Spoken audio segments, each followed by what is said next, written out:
Сәхибҗамал һәм Кәрим Габдулла әрләшәләр. Hi everyone and welcome back to the Diversity Podcast where we explore identity and diversity through experiences of different people. I'm your host Violeta.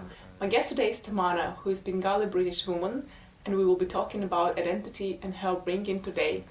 Hi Tamana, thanks for joining me today. I'm so happy to see you. Hi Violeta, how are you doing? Are you okay? I'm great. Good. Is it real? How are you? How am I doing? Because sometimes British people, they ask how are you and they don't care how are you. Oh no, I'm very neurodivergent. Tell me how you're doing. Okay, I'm actually doing great. Yeah. You? Okay. Life, yeah. Life is always lifing. Life is a roller coaster. It is. Just gotta ride it. Yeah.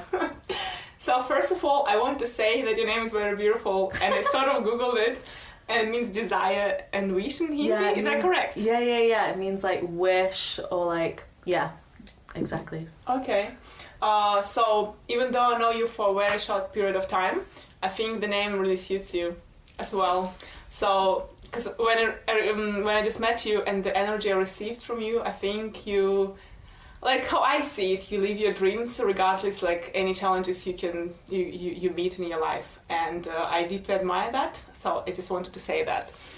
Yeah. That's really sweet. I really appreciate that. I feel like I'm a dream chaser. Love a dream. Yeah. Start with, let's talk about your background. Where your parents were born and where you were born and raised yourself. So both my parents are from Bangladesh. My mum, I think she came over when she was in year 7, so I think that's maybe when she's 12 or something. I think that's about the age.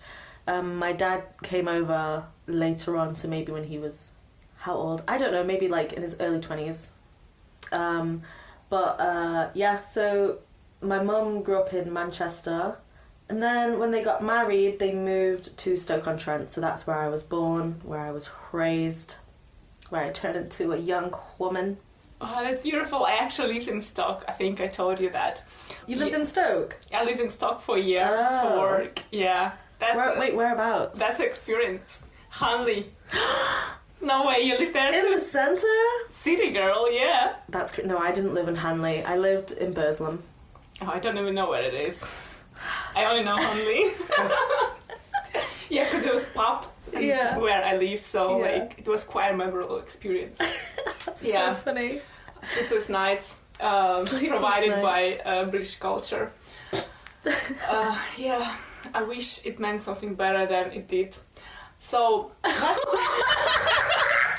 cut that. I got so deep. It meant something better than it did. Anyway, tell me, what's your favourite dinner? Okay. Do you like rice?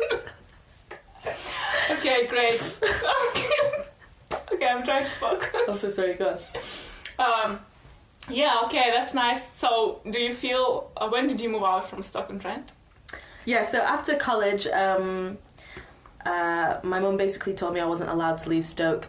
Her reasoning was, like, a bit chaotic, but ultimately it's because I'm an unmarried woman, but also she was like, who's going to take care of me? Who's going to do this when I'm old? And it's like, it's not that far. I can come back, but...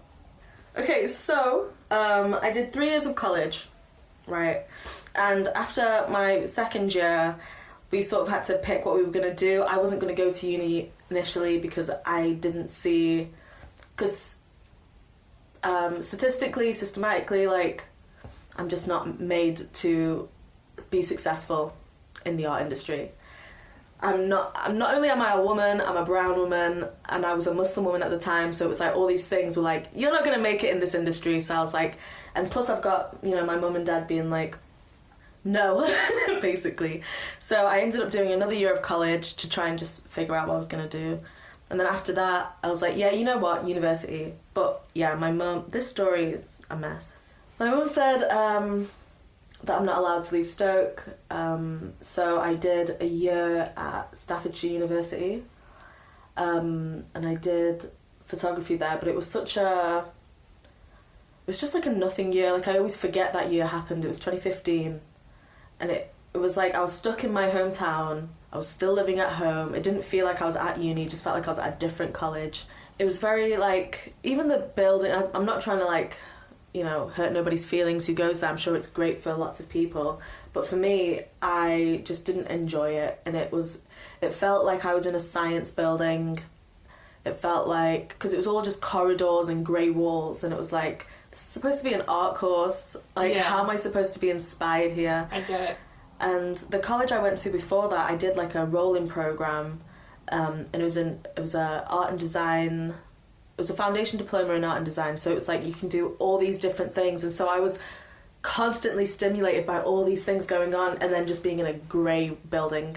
So it was like, it didn't feel the right, yeah, it felt so wrong, because it was like I'd gone from being overstimulated, and they really over-prepared us, because and everyone I know that went there, like, they're all doing big, crazy jobs now, because it's like we were so over-prepared for the real world. And then we got into the real world, and they were like teaching us things right from the beginning, and I was like, wait, I already know all this. What am I doing here? Yeah. So it just, it felt sort of wasteful. It felt very uncreative. So I decided by the end of the year that I was going to apply for MMU. And by this point, I was like, all right, ask forgiveness, not permission, because I'd already done things the way that my parents had sort of told me to do it. And it wasn't getting me anywhere, and I was becoming really sad. And I said, no, I'm going to go. I'm going to do an interview. And I remember sort of my mum being like, okay, fine, you can go, but you can't, you can go, but you're not going to go to that you can go to the interview, but you're not going to go to the university if you get in, kind of thing. That's interesting. So, yeah, because like from knowing you, again, for a very short period of time, I feel like you have, when I just met you, I felt you have quite a rebellious spirit. Yeah. Correct me if I'm wrong. No, yeah. So, and, but you were raised in rather traditional family, I think, from like what I got from you. How did you like break through that? I know it's a big question, but shortly with your journey moving out from your family, because as I understand, like a lot of people might stay right within the community, especially females. It's a long.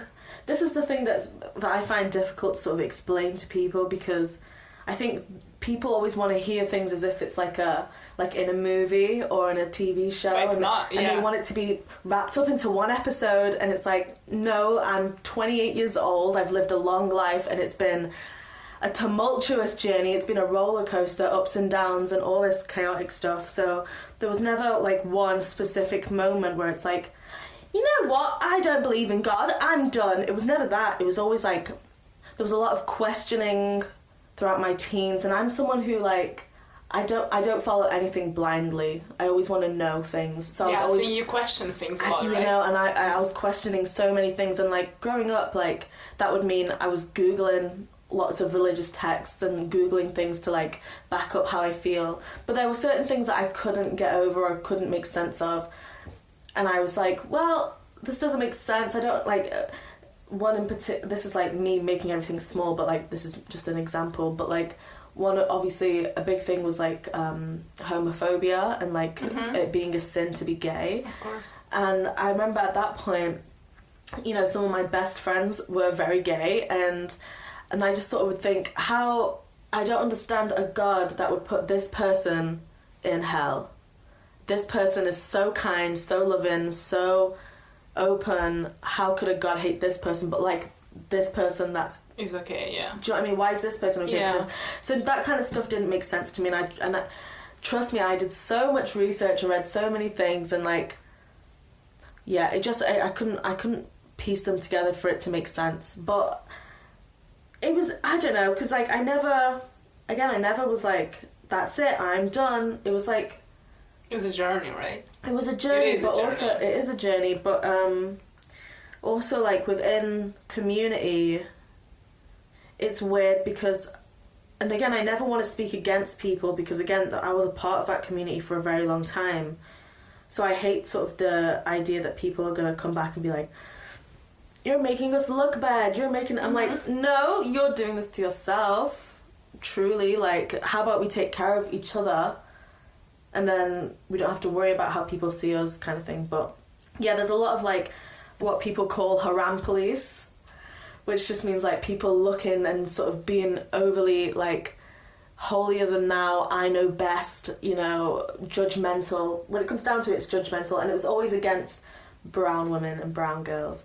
So like in the time that I'm trying to figure things out and I'm on a journey in a place where really I could have become more religious and I could have gone, you know what, my community is kind despite this, fuck it. But instead I was, you know, you can see any brown girl on the internet, if you look at her comments, without a doubt, I can guarantee, or in her DMs, she's got some brown man telling her that she's going to hell, essentially, or she's haram, or Why? Because it's entitlement. People are entitled to women, and people, for some reason, feel entitled over brown women in that community. Okay. And there's a lot of, like, this is what I struggle with. So they people. would haram you. They would just say haram, haram, haram. Yeah, exactly. They always want to tell you what you're doing wrong and what you're doing to not be a better. And it's like, for example, things like, I've seen lots of like girls change how they're wearing their hijab, for instance. Maybe they have a little bit of fringe popping out. Mm-hmm. Maybe that's not written in text how you're supposed to wear it or whatever. But why is some brown guy that doesn't even really practice his own religion properly, why is he feeling so entitled to tell this girl how to wear her hijab? And it's like, at least she's covering. Yeah. At least she's trying. This is her journey. She's figuring it out. Mm-hmm. But then you get comments like, well, if you're not going to wear it right, don't wear it at all. And you hear a lot of that. And it's like... Wow. I didn't even know that. It's so bad. And it's like, in this time where I was trying to question and trying to figure out what I believe and like give myself reason to believe, I get questions like, I get comments like that where it's like, if you're not going to wear it properly, and it's like to the point where people are telling people to just may as well be naked, and it's like, okay, fuck it, I will, like, double dare me twice, but, okay, yeah, I get it. But you know what I mean, it's like... Yeah, I understand, definitely.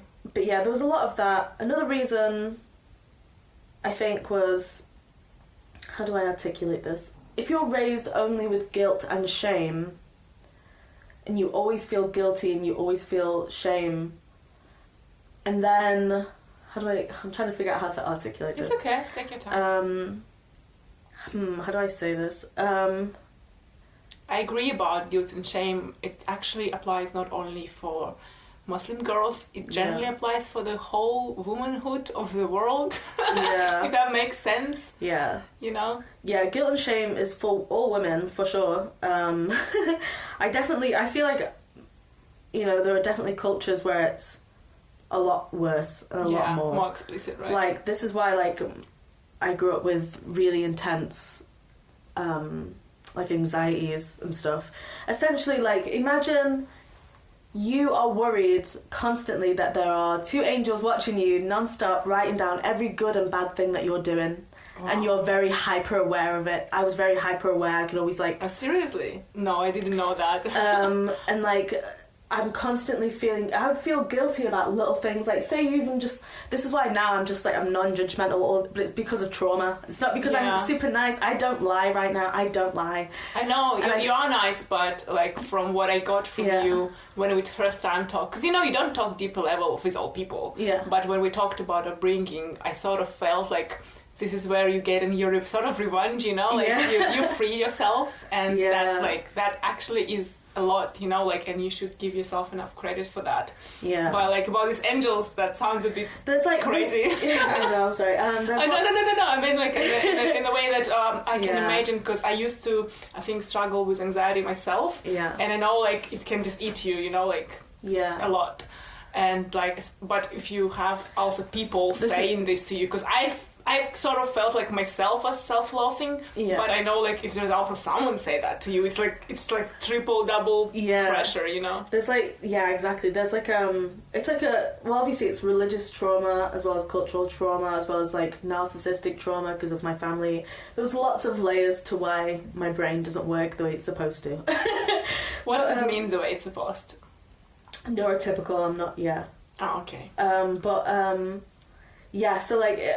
raised with constant guilt and shame, I'm always like, God's always watching, he's always watching you, so it's like, even like, if I couldn't even tell little white lies, because they would eat me up completely, but then there was also like, I had to lie for survival, so like, and this is where, like, I have a personality disorder now, and I think a lot of it stemmed from being a kid, and sort of like I had a personality at home to survive, and then I had a personality at school to survive.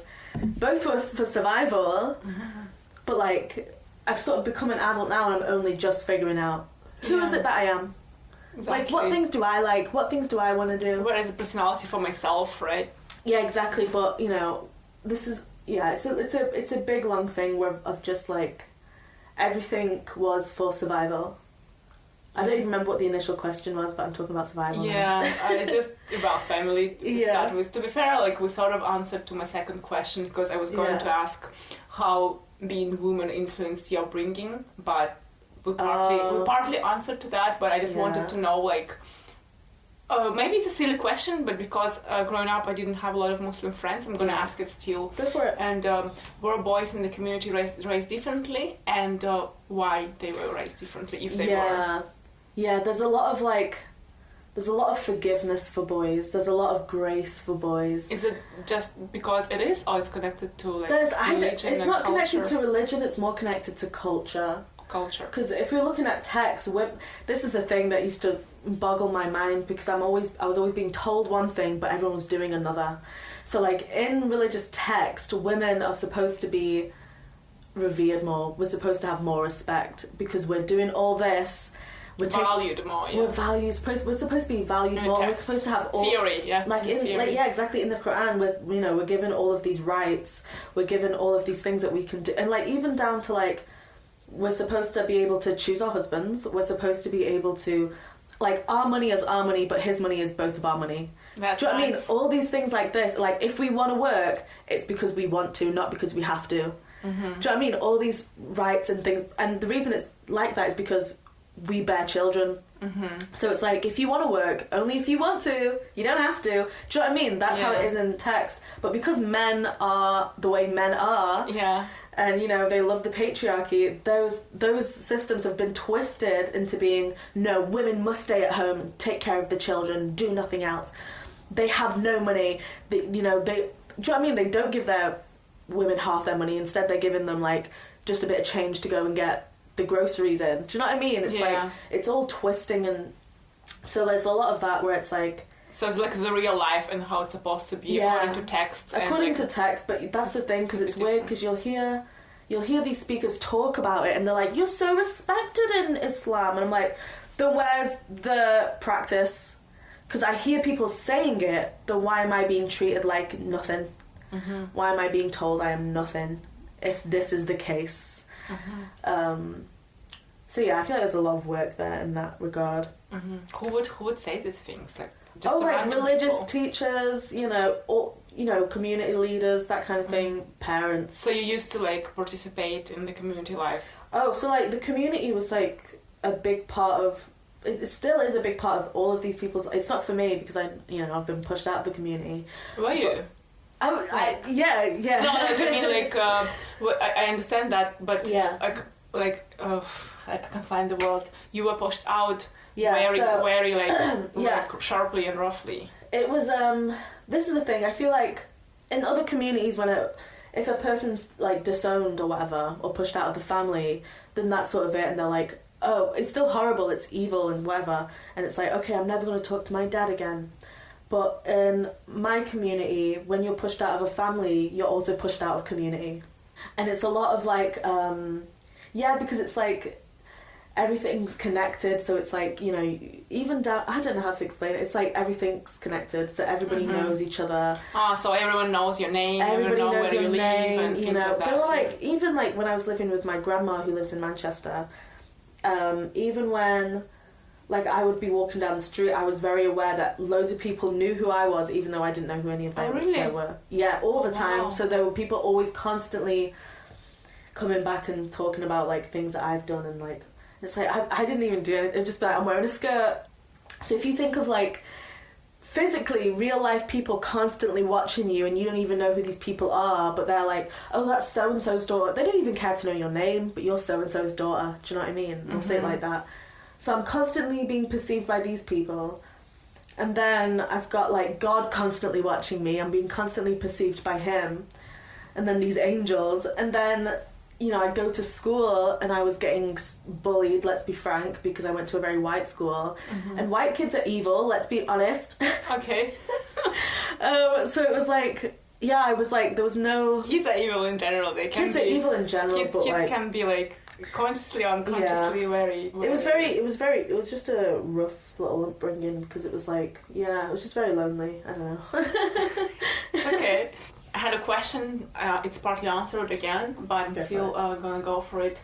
So would you say that in your life, I know it's a journey and I myself, I haven't figured out stuff yet, but in finding yourself and claiming your own identity and understanding yourself better, do you think coming from your background culturally, religiously, being a Bengali woman has helped you, or on the opposite?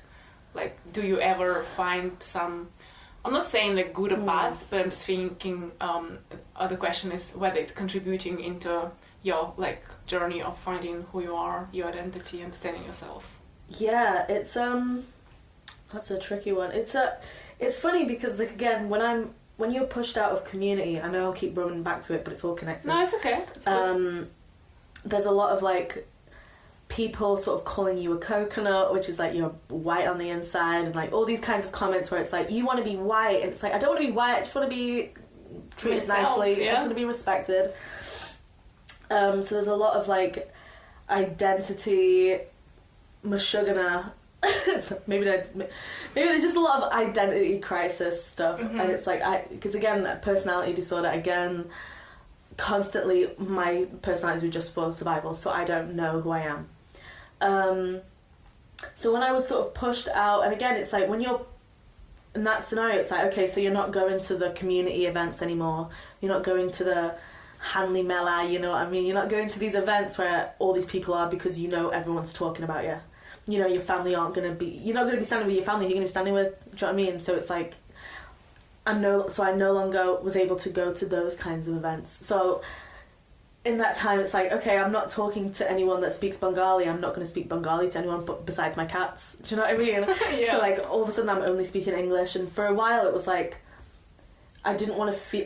it was hard because it was like, I don't want to feel like I don't have right to my own culture. But it's like, I'm being treated like I don't have right to my own culture. Exactly. But in saying that, I feel like in the last couple of years, I've done a lot of reclaiming and like re-ownership and sort of... And it was hard for me when I was younger because I think about community and I'm like, oh, I've lost 60% of my social life and my world. Not just social life, but world, because I was pushed out and I lost my culture, I lost my community. But now it's like, I can never be like, everyone in this community feels like this because I know that I didn't feel like that and I was an open person. So there are people like me that are still in the community. And I also think there are people like me that have been pushed out of community or have left community. So I've made a point of like, whenever I meet someone who's like queer and brown, or maybe they're just like the black sheep of their family, or you know, like I don't meet a lot of people in the industry a lot, and I think it's because again we're very discouraged in fashion and music. So whenever I meet a brown person, specifically South Asian, but like often others as well, that are queer and been pushed out, blah blah blah, in fashion and in music, I'm like, okay, I'm your cousin. We're cousins now. We're family. Yeah. And it's funny because people, from the outside, have had people sort of laugh and be like, "Oh, that's weird." I'm like, "No, I'm being serious. I invite them around for every Christmas or whatever, or Eid or whatnot, because it's like that they are the only people that understand." Where it's like, it's not just, oh, my mum doesn't like me. It's this whole, I'm disconnected from my culture. Yeah. So I think it's good to sometimes sort of invite people around and, you know, eat samosas and sort of watch a Bollywood movie or whatever. Do you know what I mean? Of course, yeah. Like really simple, small things where it's like, these are the kinds of... It is your culture. Like, it doesn't matter what community says to you. Like, exactly. You can own it and yourself, right? Exactly. There's like a reclaim, and it's like... That's my community. People want to be like, you've got no community. I'm like, no, I have a community. They're a bit spread out. we're not all in one space, but, you know, we're all very gay and we're all very South Asian and we're all artists. Do you know what I mean? And that's my community. They're all open-hearted, they're all very nice people, and none of them are judgmental. That's my community. So, yeah, I feel like I lost culture for a while, I lost heritage for a while because I was sort of discouraged from it and told I didn't deserve it, blah, blah, blah. But now it's like, I'm having fun. I can do whatever I want. And, you know, sort of being older now means like I can sort of spend time, like, relearning, like, recipes and, like, you know, things that, like, I enjoyed when I was younger. And I do talk to my cats in Bengali all the time because in my head I'm like, they know I'm speaking. Yeah. I'm like, if they could speak, they'd be speaking Bengali too. Definitely. I've got to teach my children, my cat children, how to speak. Yeah. Yeah. Okay. So if the next question is a bit too hard, just let me know. Okay. But it just sort of came up because I didn't know that about you, the community. I knew that there is a separation, but I didn't know that on that level. So what are the reasons could be so a person get pushed away, like, from the community, exiled almost? What are the reasons? I don't talk about your case specifically, just generally, but if you want, you can, like, mention. There are lots of reasons. Is it particularly also applies to women and men separately, like I feel like different requirements, you know? When a man's pushed out of community, it's usually because he is gay, or it's because it's usually only because he's gay, or maybe they're going through a transition or something. It's so usually connected to gender, yeah? It's usually connected to sexuality and gender with men. But with women, it could be anything. It could be anything because... Even, like, can you date another nationality? No. This is the thing, I feel, again, men and boys have so much grace and forgiveness and, like, allowances where it's like, don't do this, but then they do it and they're like, ooh, Hassan, I'll forgive you anyway. Do you know what I mean? And then, yeah, there's a lot of forgiveness for them. Don't get me wrong, they've got their own battles and their own of course, things to deal with. You know, but with women, it could be anything. I think a good way of sort of thinking about it is, like, if you think about, like, the 50s and you think, alright, what did it take for a woman to get a lobotomy? It's the same thing where it's like, she's spoken out of turn. She's bad, she's evil. Let's send her off to get married to some guy in, I don't know, Bangladesh, Pakistan, whatever. There's just a lot of punishment for women. And this is why you meet a lot of girls they're sort of quiet and subdued because they know if they speak out of turn, they're going to get reprimanded for it. That's not to say, like, every family's different. Yeah, it depends, like, how... Yeah, for sure, it depends on... Some people, I guess, like, they're more religious than the others, right? Yeah, but they still stay with the community. I think it's important to sort of say that there's lots and lots and lots of families where they are supportive and kind, and maybe they don't understand, and maybe it's, you know, but they're never going to hurt their kids, you know. Mm-hmm. But that's not true for all families, and they're, you know... They're different examples. We think of things of, like, honour killings and, you know, that kind of stuff where... Does it still exist, even in the UK? I'm sure it does. I know sort of examples of, not honour killings, but I know examples of people sending their daughters back home. Oh, really? To, like, sort them out, whatever that means. To Bangladesh, for example. Yeah, for example, there's lots of that. Like, for the punishment? Sometimes for punishment, sometimes it's like, we're going to send you back home to sort you out, and the sorting out is just, like... Getting married, or like... like arranged marriage thing. Yeah. When it's like that, it's not really arranged, it's a forced one. Because it's like, they... Imagine, this is example and hypothetical, but, you know, I've seen examples, where it's like, say they've caught you with a boyfriend, right? Mm-hmm. They found out, someone saw you out at the cinema with a boy, and then they lose their shit, send you back home. When you come back, you're married with a kid. No. Do you know what I mean? These kinds of stories are not, like, make-believe, they happen all the time. Yeah, I didn't know about this sort of... I mean, I only knew from reading online stories and things like that, but obviously when you meet someone and you talk, it's a bit differently. You know, this person gets sent out. Okay, so I wanted to talk about, as well, sex education. I don't know how much relevant it is, because the way I grew up, I don't think I had. Obviously, my background is very different from yours. Yeah. And I can't even properly call myself very religious, I guess, but I did grow up in like Buddhist family. So like sex education, I didn't have that. Like neither in school, neither at university, and my like sex life started quite late as well. And I just wonder, I sort of had to educate myself on that. And I wonder how does it work, because obviously it's a very traditional community and the way you grew up, and how does it work in from your upbringing? How do like people get educated at all? Because you want it or you don't want it, like your children gonna have sex at some point in their life, you know, like whether it's like 20 or 18 or like 16. And I personally think that children should be educated on that, and I don't know why I didn't have that in my school or even at my uni, you know, like even when I was like 18 and 20, like I don't know, everything came late. But yeah, so my question is how people, I sort of can answer my question myself, like for practice, but like I just think it's such a big part of our lives, you know, but we don't learn these things. Yeah. Most of people have sex, come on. Yeah, it's so funny. I think even religious people. I think, so I obviously raised in Stoke, so like my sex education system was the British sex education system, so You have it in school, right? I had it in school. Oh, okay. And to be fair, like, they do send home, like, a permission slip and your mum has to say yes or no. Oh, really? I think, actually, my mum said no to it. So Did she say no? She said no. This was in primary school. Your first initial sex education is in primary school. So there were parts... So, like, we did sex education, so I learnt about periods and that kind of thing. But then I think there was a part where it was, like, they wanted to talk about sex specifically... And that was the part that my mum signed no to, so I was just put in a different class for a bit, so I don't really know what they were talking about. In fact, I do know, because kids talk, and we were in the playground, and they were like, we saw a willy and it went up! And I'm like, oh my god. Don't say that to me! Oh my god, don't say that to me. But yeah, that was sort of funny. But to be fair, like, for my specific life, and my specific upbringing, my mum did have a chat with me about, like, puberty and, like, bodies changing and what that means.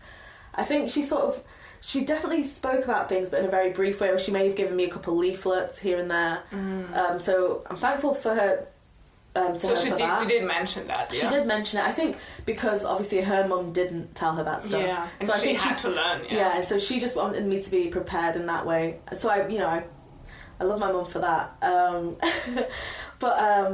But yeah, I know very clear examples of people who I'm not going to name, where they obviously grew up in Bangladesh and they had no knowledge, they had no teaching of sex or how that works or what happens or why it happens. Or I remember this person being pregnant and sort of asking, like, how does it work? Like, how does it being pregnant? Yeah, whilst she was pregnant. So it's like she has had no education whatsoever on this. So I think it's, I don't know, I think it depends on where you are in the world and what. Okay. But I do definitely think it's important to teach, because it's like eventually and it's like saying abstain all the time. Yeah, that's great, okay, no one's having sex, of course they are. First of all, they're going to do it regardless. Mm-hmm. But two, it's like, okay, are you going to tell her when she's pregnant, when she's married and pregnant? No. So where are they going to learn these things? So I think it's like a worldwide problem for sure. There's like, but you do learn it at school, regardless of your religion and community.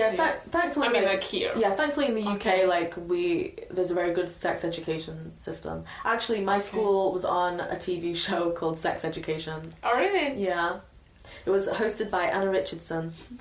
Nice. Oh, I thought you were talking about series on Netflix. No, not that. It was like a Channel 4 show. It was like a documentary show, and my school was on it.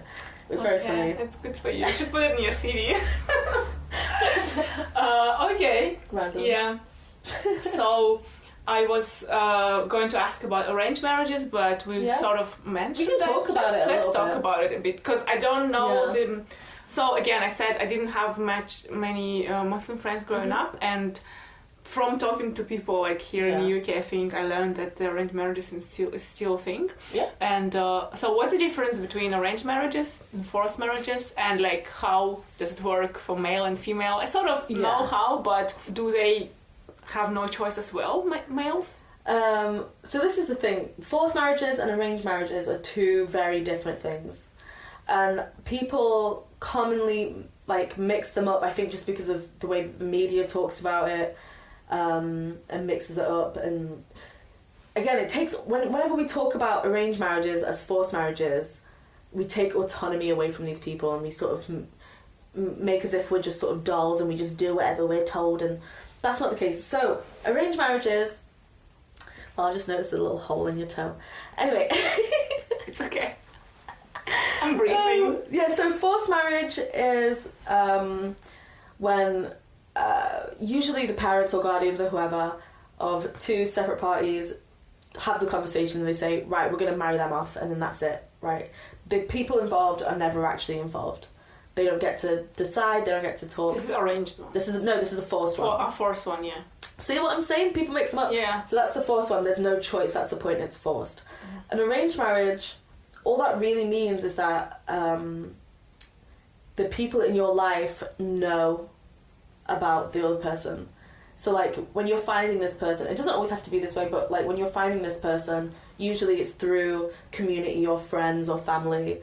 So that way it just means it's like a fail-safe. It's like you know their family background, or you know their history kind of. You either sort of know them or like your friends or family. Yeah, so it's like they're already they get. Not just a random person. The point is that they're pre-vetted, so that means they're never gonna do you over and like, you know, do all these weird things because you already know what they're like because you already spoke to their family. Their family's already said. Do you know what I mean? Like, but do you know the person itself? Sometimes. That's what I mean. Arranged marriage can be different. Yeah, they can be different. Yeah. Yeah. So hold on. Let me make sense. So forced marriage.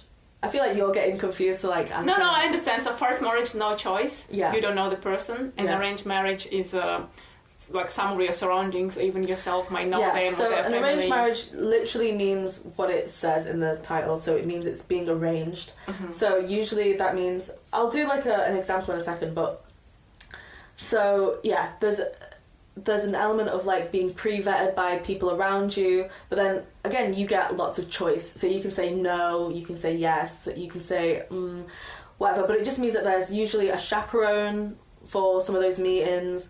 For the initial meetings, you know, there'll be a few people, and then as it gets closer to the wedding, maybe there's one chaperone kind of thing. Either way, it just What means is actually chaperone? a chaperone is just someone who's sitting in. Oh, okay. Like someone who knows you and is just there for your best interests, basically. So an example of how it would work. Say you're 23 years old. You're at uni. Maybe you're finishing. I don't know how old you are when you finish school. Anyway, Okay. you're finishing school, whatever, and gone. You've said to your mum and dad, you know what? I think I'm ready. Can you find me a husband? And then they go, okay, cool. So what they do then is put feelers out. So they put what out? Feelers. So like, how do I explain this? Talking. Yeah, so they start networking and chatting to people and be like, oh, do you know someone who would fit like this? Or, you know, they put out, I don't know how to say feelers without saying feelers. Yeah, I understand. So you would write up basically something that would be like a CV. For your marriage. For yourself. So you'd write down about yourself, and it would just be like, just like all the information about you. So like who you are, when you was born, your interests, your hobbies, Do you write your like school. how tall you are? Yeah, you can. Yeah, literally. Is it like a Tinder? Can you do Tinder? No? Yeah, kind of. It's like for your parents. It's like because the whole thing is sort of like a business deal, really. So it's like, but you want to make the most perfect, logical match, because the problem with unarranged marriages, the problem is that you're meeting someone and you're, it's all for lust and it's all for sexual attraction and stuff, which is great initially, but then you're like, we're not even compatible this whole time. So the idea with an arranged marriage is you're looking for longevity and lifelong. Yeah, exactly. You're looking for a lifelong partnership that makes sense. So you're writing all these things down. things even like your family back home and where they're from and what kind of jobs they have and what your parents do and what you do, and do you know what I mean? It's and then all your expectations, and then men will do the same, and then they will send over, you know what I mean? Like a salary expectations as well? Yeah, literally. Oh, you do? Yeah, exactly. Nice. Yeah. So if you're like, That's good. yeah, do you know what I mean? So like, say if you're like from a working class background and you don't want someone who's from a middle. This is so random. If you don't want someone from a middle class background, write that down, because it's like you want someone who's like compatible and sort of similar. But yeah, you just sort of meet people, and the first round of vetting usually is like the parents going, "Oh no, he's the worst. We heard that he like batters his cousin on the, I don't know." Do you know what I mean? So like that's the first round of vetting, and it's like once everyone else is vetted, then you would look at the CV, and if you just look at his picture and go, "Ew, ugly," no, then that's it. You don't have to marry him. Nice. Obviously, that's like good. it's like going through like a dating show, but it's all your family sort of doing it. Do you know what I mean? Yeah. That's how an arranged marriage is. Like typically, like from my culture anyway. But there are lots of other ways. Sometimes it's like you meet them at the mosque, and it's like you there are like matchmaking services where like at the mosque where it's like, Oh, really? yeah, there's loads of different ways. It's 2023, do you know what I mean? There's loads of different ways to meet No, I didn't people. know that there is in the mosque. Yeah, there's lots of different ways of like meeting people. Like, yeah, there are. I've heard of like matchmaking things where it's like they go and like you put your thing in, and, like they find you someone, but it's like the idea is like someone who's equally like on your pious level or your religious, or what I mean is like, you know what I mean, like people. Yeah, I understand. That so you find you want to find the most compatible. someone person, who's compatible, someone, yeah, exactly. But is, sorry, I'm messing with my shirt. Someone who's equally as compatible, someone who's compatible for you. So is this like very common still within the Oh, community? yeah. Oh, I it's feel more like- like 50-50. I feel like, well, in the UK anyway, I can't speak for anywhere outside Yeah, of just the from your UK. experience. But in the UK, that's the most common way in that community anyway. Because obviously now I'm just living my best life. But yeah, like that's sort of how it is. That's for most of the people I know. But even then, there's a lot of, it depends. Like if you're, what's the word? If you consent to it, then it can work. Yeah. But if you don't, then it's not going to work. And because I didn't want to just marry some guy that I just met, then it's like it's not consensual, and that's where it becomes a problem. And that's why when my dad's saying we're going to get you married Have after, they offered this to you? yeah. Since what age? Since what age? Well, it's like a thing where it's like it's expected. They don't have to say like now is the time. Okay. But like, you know. So you sort of grow up and you like know that they're gonna say this to Yeah. you at some point. But like obviously during the time where they probably wanted to marry me off, I was like fighting for my freedom. So So that wasn't on the Yeah. table, yeah. yeah. Okay, that's great. I also wanted to mention and bring again identity back to the conversation and to ask you, how do you think you, wherever you are now at your life, like whether you found yourself or you journeying for your identity, how this art comes here. So Tamar is an artist. She does music, she does photography, illustration, drawing. She's just an amazing phenomenal woman. So I wanted to ask you how your art, photography, singing is connected with your identity. Do you think you like trying to express yourself from that and like even maybe your trauma or not, or maybe just like something random and where you find your own peace, you know? That's a really good question. I'm a big believer in creative therapy. There's a lot that I started doing purely just for like getting things out of me and to like work through things. So like I The wrote, art therapy, yeah. yeah, so I wrote a lot of poetry a few years ago, and that like none of it's good, it's all quite bad, but it was like the idea of writing it down was like Helping you. just It to helps get it, you. just to work Yeah. through it and get it out of you.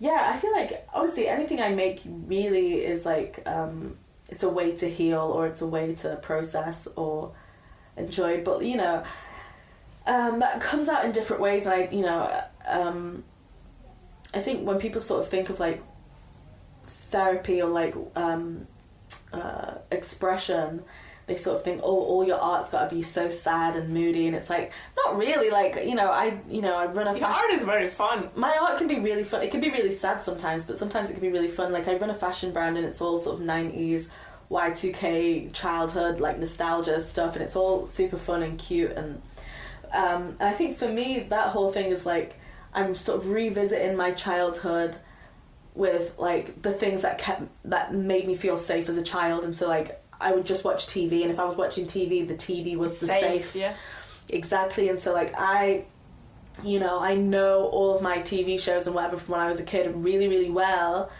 Maybe that's something else, but but those are my safety spaces, and so like now I'm sort of embracing them, and even that's like healing, sort of drawing silly little cartoon characters or whatever.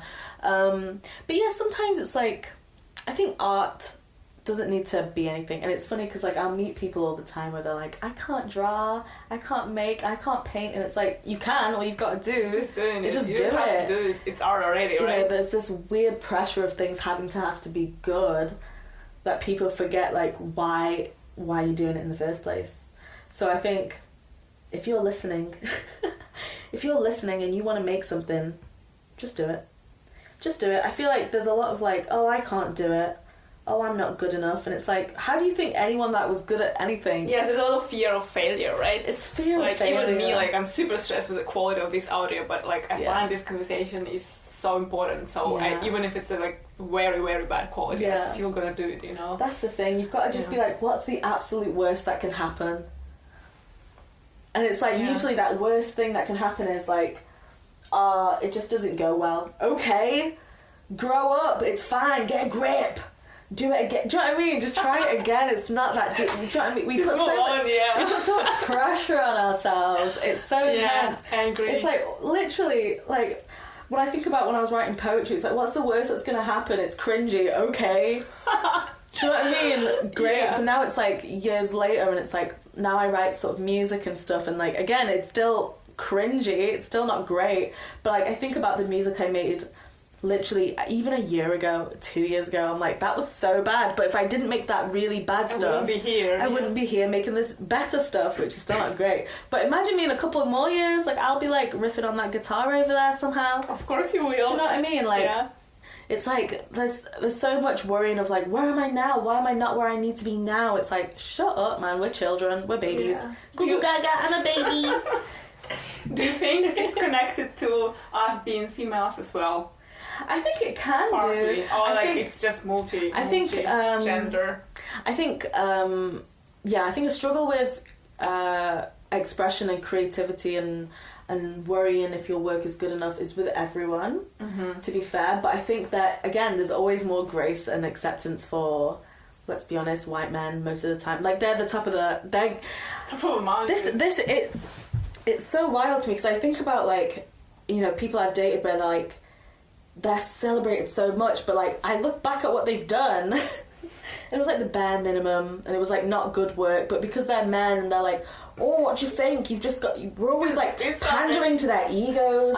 There's so much pandering to egos and making sure that they feel okay and their ego's not hurt. Meanwhile, they don't give a shit about my ego. They're like, little brown girl, you're shit, and I'm like, okay. But I think because I've heard so much of like, I'm not good enough, I can't do it, you're not made for this, blah blah blah. I've heard so much of it. I've even said it to myself 1,000 times, where it's like, what's the worst that can happen? Yeah. Like I've got nothing to lose. Exactly. Nothing. Yeah, I love that, and I think like this is the way, because like people wouldn't do anything if that wasn't. Do you know what I mean? Yeah. Okay. Yeah, that's amazing. I love that. So we're gonna finish here, but I sort of really have much more questions now for you. Maybe we're just gonna leave them for the off-record, okay? Thanks very much for joining me today, Tamana. It was a pleasure, and I really love this conversation. Thanks, Violetta, for having me. This has been so interesting. I actually didn't realise that some of this stuff was as dark as it was. because I don't. Wait until you listen to it. Yeah, I don't really talk about a lot of this stuff, and when I do, I sort of talk about things in a very flippant and sort of throwaway. No, you articulated it nicely. No, I feel like this is what, because I know this is what we're talking about, but I mean like in my day-to-day life. Oh, you mean like you talk Yeah, when people it. sort of talk, when people ask me, I think because I'm so used to all of these traumas in my life, people ask me and I'll be like, yeah, I don't talk to this person, you know, and so it's interesting sort of talking about things a little bit more seriously. So. It's nice to be reflective about these things. I know we were going to finish it, but just a few more minutes. I agree with you totally, because, you know, like, for myself, which things I would like to talk more about it might be a little bit sad and dark, but it's a death trauma and, like, mourning, because in my family, my brother died when I was 11, and then my dad died a few years ago, and this is, like, how first time I came to therapy, because, like, I was rejected a lot, and then, like, 2 years after my dad died, I couldn't even go to hometown where he died, because like I didn't want to think about it. Yeah. And then like I learned that you have to at least accept it, like you don't have to travel, but then I traveled, and then you don't, you know, we're all busy, bills, life, adults, some people have babies, not yet. So like you know life is busy, so like you don't really get the chance and maybe time to talk about your traumas and like things like that, but they're still there, you know, like you don't talk about them, it doesn't mean they're not there. You don't even think, because you're not thinking about it or addressing on a daily basis, you don't even think about how it's affecting your normal day-to-day workings and the way that you move around the world, because you've not addressed it yet. I completely understand, because like it's still there. It doesn't, like, you don't talk about it for 10 years. It doesn't mean it's not there. But, you know, like... So true. At the same time, I know that for some people it's easier to talk about it. For some people it's less easy. Yeah. I know for some people it's, like, therapeutical to talk about it. For some it's not. And it's okay. Like, I think for me it's very therapeutical. And I don't think I really have a lot of space and time in my life to talk about those things. Even though, like, I think I've done a lot of work on myself. Yeah. So, like, and talking... I feel that. Yeah, and talking... today to you sort of made me feel like, you know, like I sort of resonated, even though it was a different traumas. But still, like, sometimes they are unspoken, and, you know, even some traumas happen to you and you would never ever would want to talk about them, and that's okay as well. And like we all have different experiences, and but even acknowledging, I think it's good. It can be good for you. So that's why I'm so grateful for this conversation. Thank you everyone for listening, and bye bye. Сәхибҗамал һәм Кәрим Габдулла әрләшәләр тәрәзә артында. Сәхибҗамал тиздән китәр Уфага, 6 ел бар әле инкыйлабка. Газиз һәм хатыны Рабига очраштылар рәхмәт театрга, әтисе кызны